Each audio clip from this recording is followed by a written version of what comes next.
ጤና ይስጥልኝ ውድ ኢትዮጵያውያንና ኤርትራውያን በዓለም ዙሪያ ላላችሁ ሰላማችሁ ብዝት ይበልልኝ እያልኩኝ ወደ ዛሬ ቪዲዮ እገባለሁ። ታዲያ ስደት ያላችሁ ወንድሞች እግዚአብሔር ከክፉ ይጠብቃችሁ እያልኩኝ የዛሬ ቪዲዮ ያው ሁሌ ለስደተኞች እንደማወራ ሁሉ ዛሬም ስለ ስደተኛ ማወራ ይሆናል። ታዲያ ዛሬ ምንድነው አብዛኛው ስደተኛ ያማርራል፣ አመስገኛ አይደለም። ለምንድን ነው? ብር ያገኛል፣ ብዙ ኳሊቲ ነገር መልበስ ይችላል፣ ብዙ ወርቆች ይገዛል፣ ምን ይላል። ግን አብዛኛው ስደተኛ ስንጠይቀው ወይም በሆነ አጋጣሚ ስንገናኝ ስንጠይቅ አብዛኛው ሰው ደስተኛ እንዳልሆነ ይናገራል። አመስጋኝም አይደለንም ብዙዎቻችን ማለት ነው። እና ለምንድን ነው አመስጋኝ ያልሆነው ብዬ ሳስብ እኔ አብዛኛው ግን የሚያማርረው ብዙ አመት ስደት የቆዩ ልጆች ናቸው። በጣም ብዙ አመት ስደት የቆዩ ልጆች ናቸው እንደዚህ አይነት ጊዜ የሚገጥማቸው። ምክንያቱም 10 አመት፣ 5 አመት፣ 8 አመት ከዛም በላይ ይሰራሉ። ከሰሩ በኋላ ያስቀመጡት ነገር አያገኙትም። ወይ ሀገር ሄደው ይመለሳሉ ወይም ደግሞ የሚያዩት ነገር ሀገር ላይ መኖር እንደማይችሉ አይምሯቸውን ያሳምናሉ። ታዲያ ይህ ለምን ይሆናል? የሰው ልጅ መጀመሪያ አመስጋኝ መሆን አለበት። በሚያገኘው ነገር አመስጋኝ መሆን አለበት። ምክንያቱም አመስጋኝ የሆነ ሰው ከፈጣሪ ጋር አመስግኖ ፈጣሪውን እያመሰገነ የሚኖር ሰው አንደኛ ነገሮች አይከብዱትም፣ ይቀሉለታል ማለት ነው። በጣም ይቀሉለታል በነገራችን ላይ።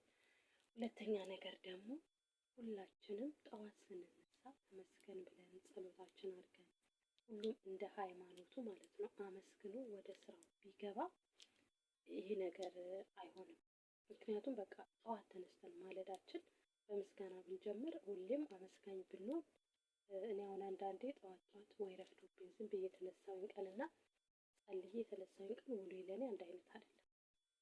ምክንያቱም ውሏችን ለፈጣሪ ሰጥተን ተነስተን ጠዋት ፊታችንን ታጥበን ምናምን አይናችን ምናምን እያሻሸን ቡርሽና እንትን ይዘን ከምንሄድ ትንሽ ደቂቃ አመስግነን ፈጣሪውን ሰላም አውለኝ ክፉን ያዝልን ብለን አመስጋኝ ሆነን ስራችንን ብንጀምር ነገሮች ይቀሉልናል ብዬ አምናለሁ።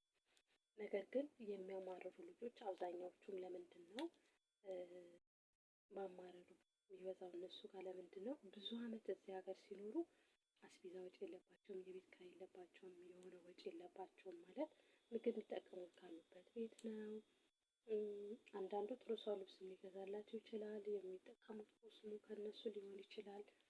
ያ ነገር ሀገር ሲሄዱ በራሳቸው ሲወጡት ይከብዳቸዋል። ግን ይሄ ሊከብድ አይገባም።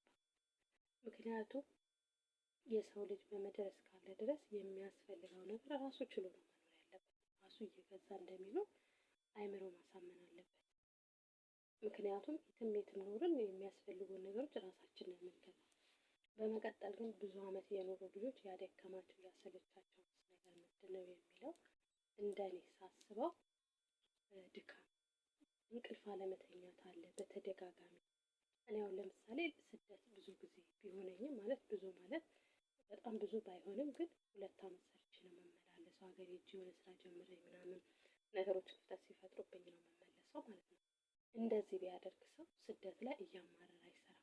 ግን አንድ ሰው አንድ ቤት 6 አመት መስራት ማለት በጣም ከባድ ነገር ነው። 6 አመት እንቅልፍ ማጣት፣ 6 አመት በታናሽ በታላቅ እየታዘዙ መስራት፣ ያለው የለፋበት የደከመበት የቱ ጋር ማድረግ እንዳለበት ማኔጅ ሳያደርግ ያ ሰው አንድ ቤት 6 አመት በአንድ ሰው ተገዝቶ ጭንቅላቱ መኖር ማለት እንደኔ በጣም ነው የሚከብደው። እና ሁላችሁም ይህንን ነገር ብታስቡበት፣ በተለይ ብዙ አመት ቁጭ ያላችሁ ልጆች እስኪ ሀገር ገብታችሁ ያለው ነገር ቀኝት አድርጋችሁ ነው። እሱም ብቻ አይደለም ብራችሁ ምን ላይ መዋል እንዳለባችሁ ከራሳችሁ ጋር ተማከሩ።